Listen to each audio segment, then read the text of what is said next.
108 దీపలక్ష్మీ దేవతల స్తోత్రం నుండి ఇది 24వ శ్లోకము. ఓం హ్రీం శ్రీం హ్రీం సీతాలక్ష్మీ దేవ్యై నమః. ఓం సీతాలక్ష్మీ నమస్తుభ్యం రామానందప్రదాయిని పతిం దేహి సుతాన్ దేహి వంశవృద్ధిం చ మే సదా.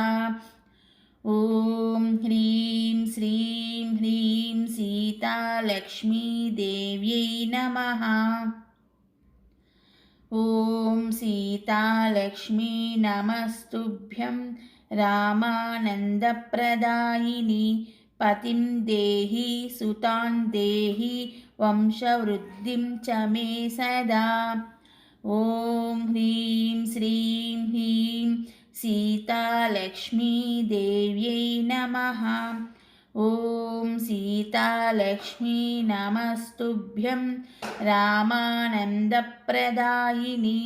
పతిం దేహి సుతాన్ దేహి వంశవృద్ధిం చ మే సదా.